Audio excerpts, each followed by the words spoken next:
Hello class, today we are going to be going over Unit 8, Day 3 on similar figures and scaling. Alright, so you should have a blue note sheet. This is Unit 8, Day 3. Scaling and similarity are a lot like what we learned with our proportions unit. When we studied proportions, we talked about how things change at a constant rate. And that's going to be the same when we talk about shapes. If we have two shapes that are similar, but one's bigger and one's smaller, when we say they grow at a proportional rate, the sides might double and all three sides would double. And I'll kind of explain more what that means with similarity. So, jumping to the beginning of our notes. To define what similar figures are, figures, or in other words, shapes. Shapes are similar if they are the same shape. Okay, they must be the same shape, but not necessarily the same size. Just like I showed before, we had two triangles. They were the same shape. They were both triangles, but one was small and one was large. In order for shapes to be similar, they must have corresponding angles that are equal to one another. They must have equal corresponding angles, and I will show you how to find the corresponding angles in a moment. Then the corresponding side lengths. Obviously, if you look at this pentagon down here on number 1, if you look at the shapes, one is smaller and longer, so the sides are not going to be equal to each other. They are going to be proportionate. Or proportional. Okay, the sides will grow at a proportional rate, at the same rate. All right, so to help us complete this first part here, we're going to help me find, we have pentagon EFGHI. This pentagon is similar to the pentagon RSTUV. Well, we can clearly see one is smaller and one has grown in size. However, we also need to point out that they have twisted or shifted the pentagon, where the point of the pentagon is at top over here, and now the point has been rotated 180 degrees and is pointing the other direction. Okay, so when it says find the corresponding when it says find the corresponding angles, what you're going to want to do is, if I want to see what's corresponding to E, what angle over here is similar or corresponding with angle E? And you can see the point of this pentagon is the same as the point of angle R. So we could say angle E and angle R are similar or corresponding angles to each other. Okay, and then I'm going to go ahead and find, I'm going to go with F, angle F here, and I got to look, if I were to take this shape and twist it all the way around so the point was up top, and then the S would be over here now. Okay, so we have the new corresponding angle with F is actually going to be S. And then we're going to find the corresponding with G is going to be angle T, and so forth. Angle H corresponds with angle U. And hopefully you're starting to see this pattern that I corresponds with V.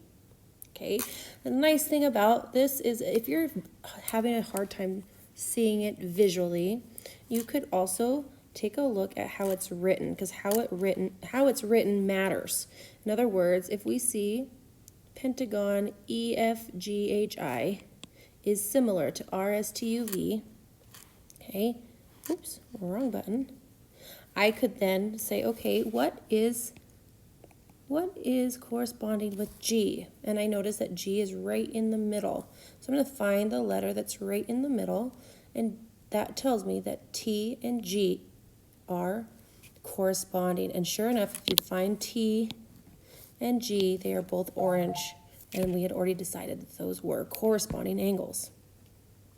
Okay, so that's how you find corresponding angles, but now we're going to come back over here and talk about corresponding sides. The it says parallelogram JKLM. Even if I do that and highlight, this is corresponding with WXYZ. The nice thing about this is we can tell that nothing has shifted.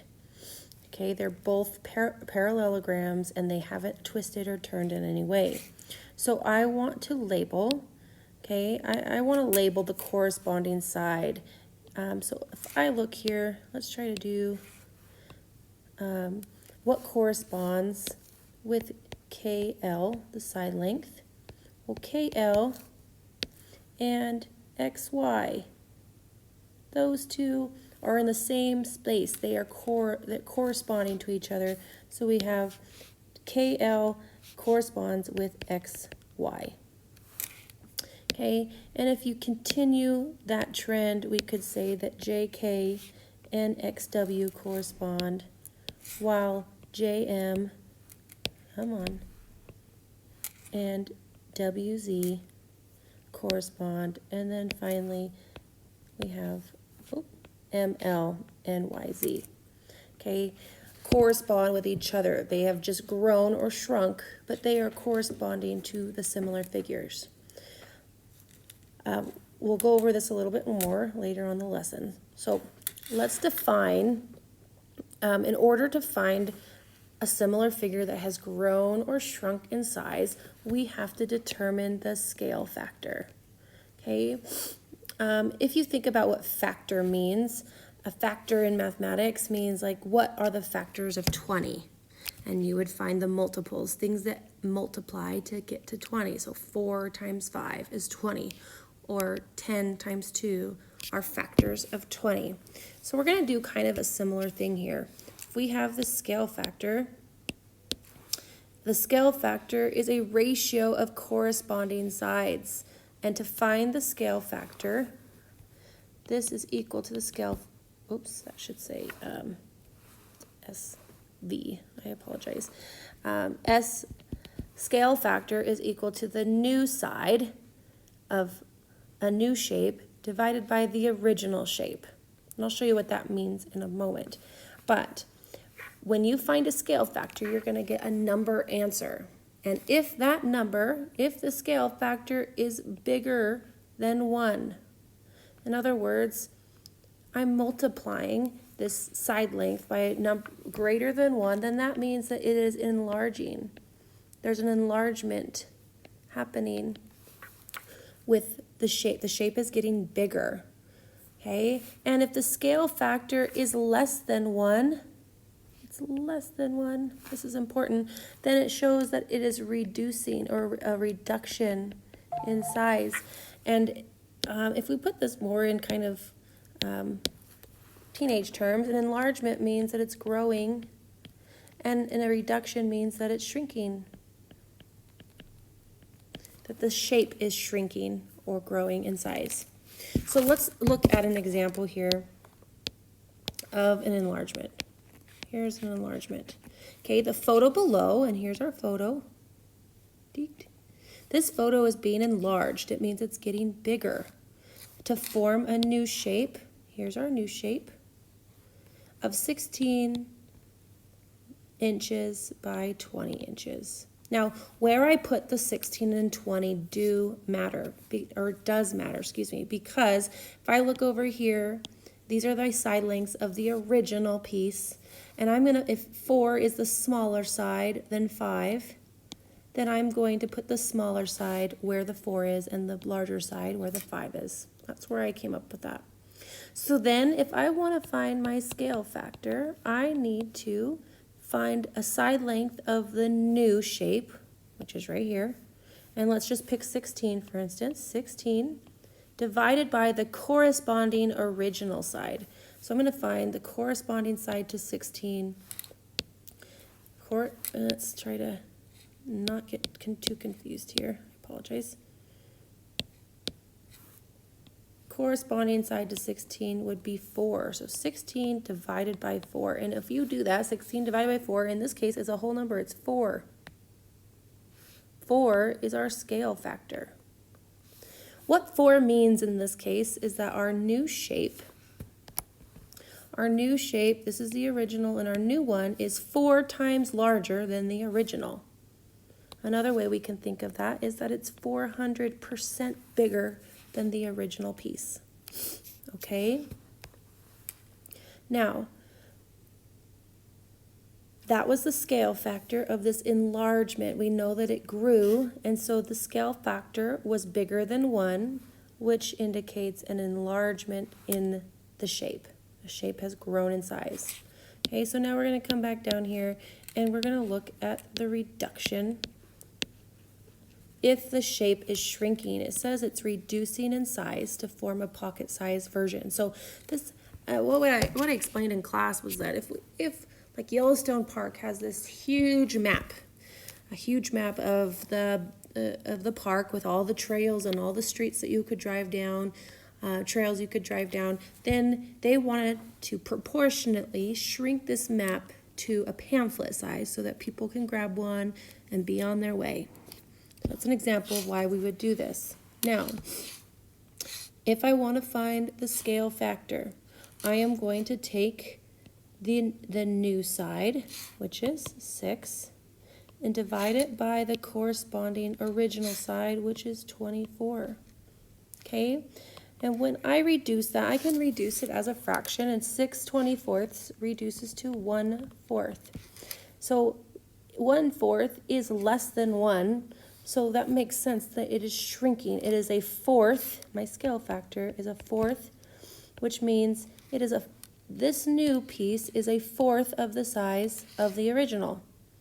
Another way to write a 4th is 0.25, which I would accept also. If I want to think about this in terms of a percentage, I move that decimal place over twice, and that shows me that it is 25% of the size of the original. And what I like to show students is if this was the original over here and I divided it into fourths, that 1/4 of it, this piece here would fit in 1/4 of the original size. That's what that tells us. Okay? So, when we talk about scale drawings, people use this all the time. With 2-dimensional and 3-dimensional shapes, we scale down to make it in a more user-friendly. So we do scale drawings or scale models if you're doing 3D shapes. And you've done this before in science class or elementary school when you would create a 3D model of your bedroom or a 3D model of the Statue of Liberty or something, but it's scaled down to a smaller size. Okay, examples of this would be photographs. We scale photographs frequently. If we have a photo that's a 4x6, then we would enlarge it by 4, and we'd multiply both of these by 4 and get a 16x24 photograph. And when we do that, we've scaled it larger so we can mount it on our wall or something like that. Another example would be blueprints. Professionals who build houses will build blueprints that are on paper of how they're going to build a house, and then they scale it much larger to create the real deal. Okay, so here we are. This number 5 is a perfect example of what you're going to see on your homework. And what we have here is we have an original, this is our original triangle with side lengths of 5. So AB has a side length of 5, and BC here has a side length of 13, and CA has a side length of 12. And what you're going to do is you're going to look at, let me see if I can do this properly, this segment here. This is going to be a new triangle. You're going to create 3 new side lengths, AB, BC, CA, but with the scale factor of 3. 3 tells us that it is 3 times larger than this original one. So if it's 3 times larger, you're going to take the original side of 5 and multiply it by 3 to get 15. So the new side length with a scale factor of 3 is 15 centimeters. Then we're going to do that again with 13 13. Why isn't it writing all of a sudden? Good Gandhi, how do we fix this? There we go. 13. Oh boy. I don't know what's going on. 13 times 3 gives us 39. So we have 39. Oh, let's fix that, dude. We have 39 centimeters. And then 12 times 3 gives us 36. So this right here, 15, 39, and 36 is our new triangle with a scale factor of 3. So now what we're going to do is we're going to work backwards, and now we're going to have a new triangle here. Right here's a new triangle. And this time we don't know what the scale factor is. We want to find that out. Okay, so I do know the new side length and the old one. So over here, if I want to find the scale factor, I take the original 3.75 and I divide it by the old original side length. So if I divide that out, 3.75 divided by 5, I am left, let's see if my pencil will work, with 0.75. 0.75 is a number that is less than, this number is less than 1. So that means this shape is shrinking. If the original side was 5 and now it's 3.75, clearly the leg has shrunk in size. Now, just because it's shrinking doesn't change the fact we're still multiplying. I take my 13 and I multiply it by my scale factor of 0.75. When I do that, I get my new side length of 9.75 centimeters. Okay, and I could check 9 divided by 12 still gives me that scale factor. Okay, finally, we're going to do this last example here, and we're going to find the scale factor, or this new triangle with a scale factor of 1.5. So doing this again on your own, we do 1.5 times 5 gives us 7.5. 13 times 1.5 gives me 19.5. And then 12 times 1.5 gives me 18. If you need to pause and test that out yourself on your calculator, please do that and don't just take my word for it. Okay, but essentially I'm multiplying the scale factor by whatever side length I want to grow or shrink. Okay? All right. Now, you're not going to do this with a partner, but I do want you to try to do it on your own if possible. Okay? And before I give your answers, but in this one we have triangle PQR and it has a scale factor of 2.5. So each of these sides, 15, 8, and 17, are growing at a rate of 2.5. That means I'm going to multiply 15 times 2.5, and I get 30. The new side is 37.5.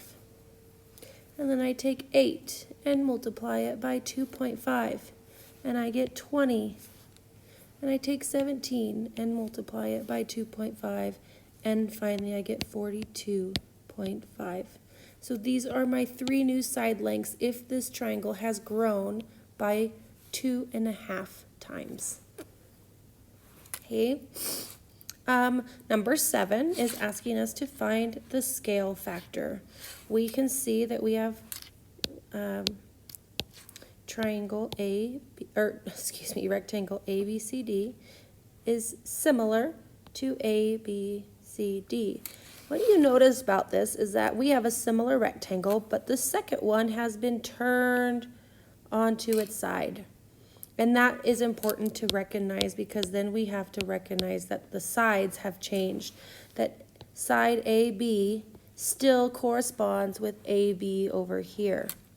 So if we want to find the scale factor, we divide, this is the new and this is the old.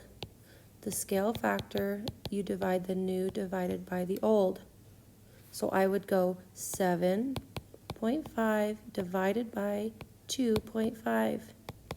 And when I do that, I get a scale factor of 3.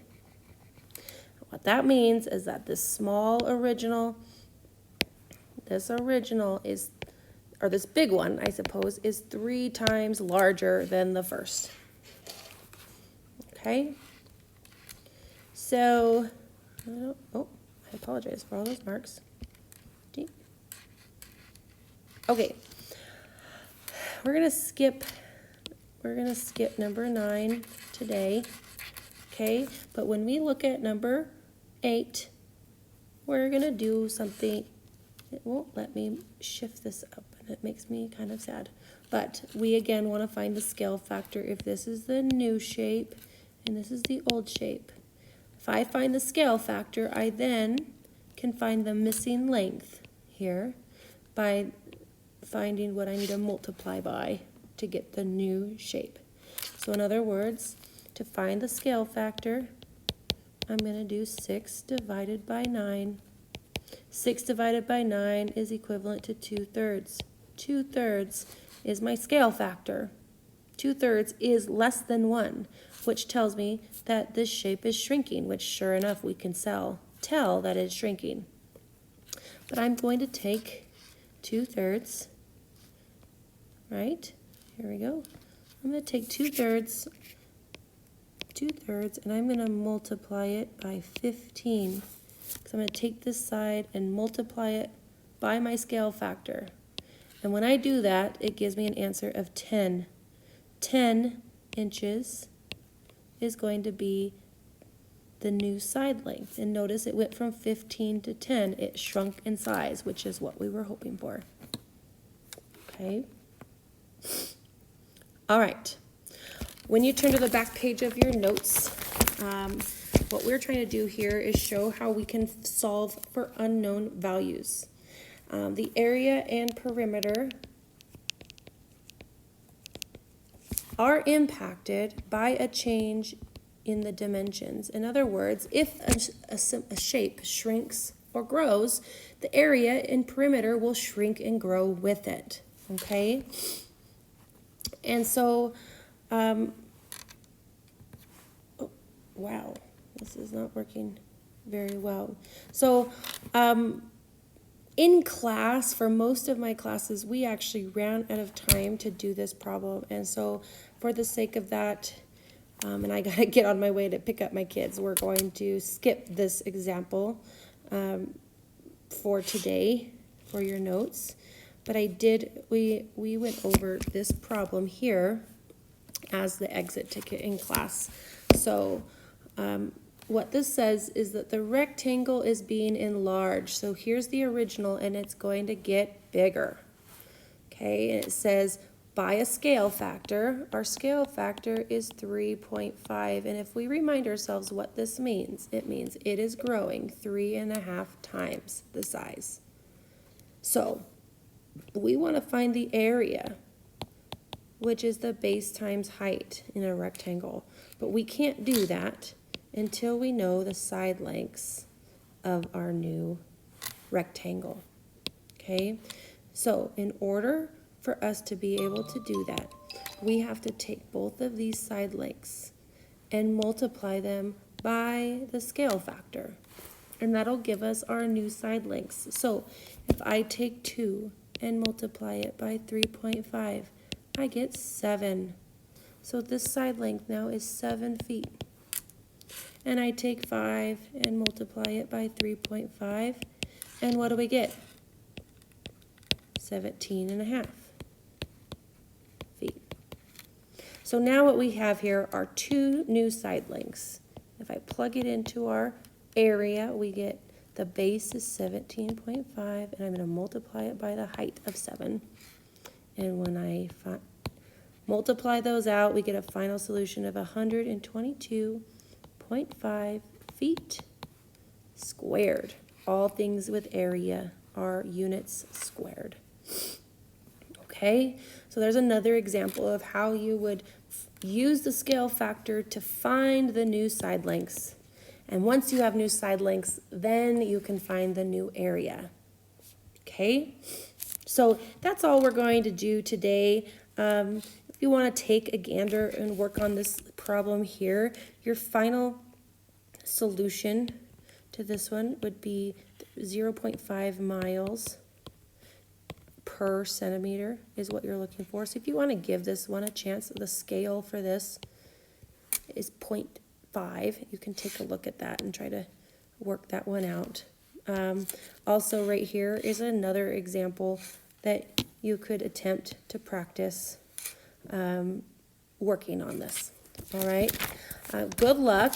I know this was actually a pretty challenging lesson to do over video, just because there's so much to point out with what's happening to the shapes. So now that you have it written out on your notes, take a look at your homework and then come to class with any questions that you have. Okay, thank you, and we'll see you later.